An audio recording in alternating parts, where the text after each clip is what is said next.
Hola la compagnie, j'espère que vous allez bien. Aujourd'hui, on se retrouve dans une nouvelle vidéo dans laquelle on va faire le test de l'iPad Air 4. Présenté il y a de cela presque 2 mois lors de la keynote d'Apple de septembre, il annonçait quasiment la mort de l'iPad Pro 11 pouces. Et je voulais d'ailleurs comparer à celui-ci, donc si jamais la comparaison iPad Air, iPad Pro pour savoir lequel choisir vous intéresse, je vous la mettrai dans la description. Mais aujourd'hui, je vais vous livrer mon avis détaillé sur cet iPad Air 4 ou cet iPad Air 2020, appelez-le comme vous voulez, après plusieurs jours d'utilisation, et vous allez voir que c'est vraiment une très bonne tablette. Déjà, ce qu'il faut savoir, c'est qu'en termes de design, eh bien, cet iPad Air reprend les mêmes codes que celui de l'iPad Pro. En effet, on retrouve des bords anguleux avec une prise en main, je trouve, très agréable. Personnellement, je préfère nettement plus ces bords anguleux plutôt que les formats des anciens iPads. Pour les prendre à une main, c'est beaucoup plus pratique, je trouve, et ça tient mieux dans les mains. En plus de ça, niveau coloris, on va retrouver deux nouveaux coloris. On va avoir la couleur verte comme j'ai ici, que je trouve absolument magnifique. On aura également la couleur bleue, en plus de la couleur gris sidéral, argent et or rose. En ce qui concerne sa taille, eh bien il fait 10,9 pouces. Et c'est pour moi la taille idéale si jamais vous voyagez beaucoup, c'est très simple à glisser dans un sac à dos.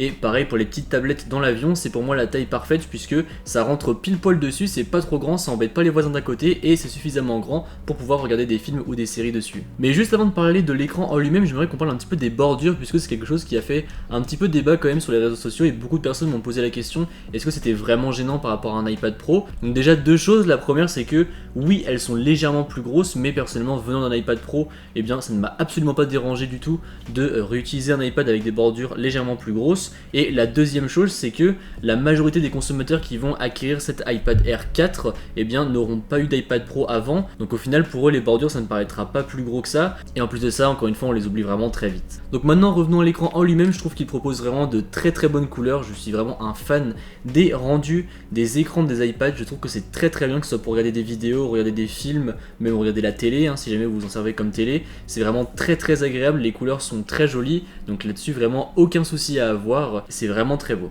Pareil d'ailleurs si jamais vous voulez jouer à des jeux, eh bien ça sera très joli, et d'ailleurs qui dit jeu dit puissance, et qui dit puissance dit performance. Dans cet iPad Air, vous aurez la même puce que dans les iPhone 12, donc très clairement ça dépote. Vous pourrez faire tourner absolument n'importe quoi sur cet iPad Air, encore une fois que ce soit des gros jeux, vous pourrez même faire du multitâche sans aucun souci, vous pourrez également faire du montage vidéo par exemple avec LumaFusion ou de la retouche photo avec Photoshop, bref tout tourne très bien, il ne s'essouffle jamais et franchement c'est très agréable à utiliser, je n'ai vu aucune différence avec l'iPad Pro en termes de performance, c'est pour vous dire à quel point cet iPad Air est puissant et satisfera amplement tous vos besoins. Côté batterie, il est annoncé 10 heures sur le site d'Apple et ses promesses largement tenues. Personnellement, je le recharge tous les 2-3 jours et j'utilise assez modérément parce que je suis à la maison donc j'utilise pas mal mon ordinateur. Mais je pense notamment si vous êtes un étudiant et que vous avez des doutes concernant la batterie, eh bien vous pouvez partir serein sans chargeur, il vous tiendra largement toute votre journée de cours. Côté photo, cet iPad est équipé d'un seul objectif à l'arrière et d'un objectif à l'avant, mais comme je le dis très souvent quand je parle d'iPad, pour moi ça ne sert pas à grand chose. Alors l'appareil photo c'est un 12 mégapixels et il fait de bonnes photos, pas de souci là-dessus, si jamais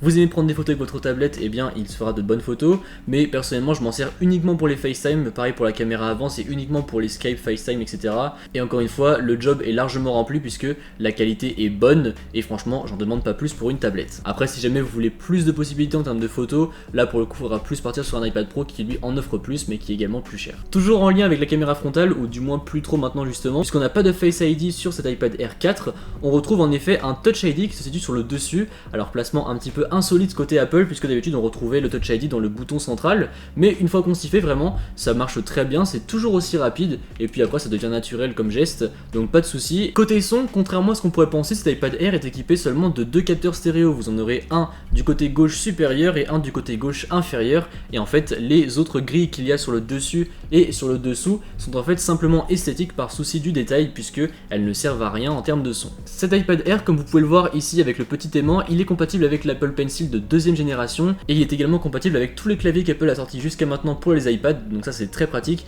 Personnellement je suis vraiment un grand fan du stylet et du clavier, donc quand j'ai appris ça, eh bien j'étais très content et tous les accessoires marchent très bien avec cet iPad Air. J'ai utilisé les accessoires de mon iPad Pro 2018 et franchement ça marchait très bien, pas de souci là-dessus. Et pour finir avec cet iPad Air, il se recharge en USB-C, donc ça c'est vraiment cool et il est disponible au prix de 669 € en version 64 Go. En conclusion sur cet iPad Air 4, eh bien si jamais vous cherchiez une tablette sur le long terme, eh bien c'est vraiment celle-ci qu'il vous faut. Elle est très puissante puisque encore une fois vous avez la dernière dernière puce A14, vous avez une batterie qui vous tiendra amplement toute la journée, vous avez un bon écran qui offre de très bonnes couleurs pour regarder des films, des séries, etc. Ça sera parfait. Vous avez un Touch ID qui marche très bien et vous avez un appareil photo qui offre de bonnes qualités photo si jamais vous en prenez. Et cet iPad Air 4 est en plus compatible avec le clavier ainsi que le stylet. Donc vraiment pour moi, il n'a que des points positifs. Après, je vais pas vous refaire ma vidéo de comparaison avec l'iPad Pro, mais si jamais vous vous posez la question de est-ce qu'il faut choisir l'iPad Air 4 qui est à 669€ en 64Go ou l'iPad Pro qui lui est en 128Go mais à 900€, pour moi, à moins d'avoir besoin d'un lidar comme par exemple peut-être des architectes ou je sais pas,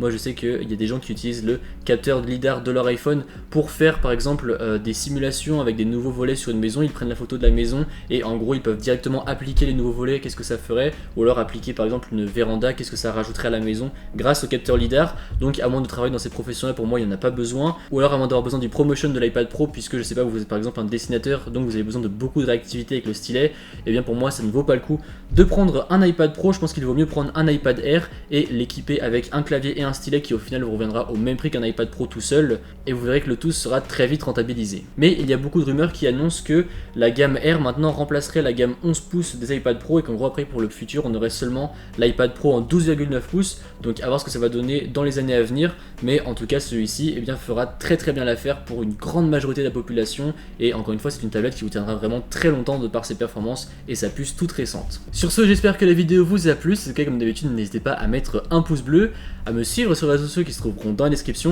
et à vous abonner. Allez, salut!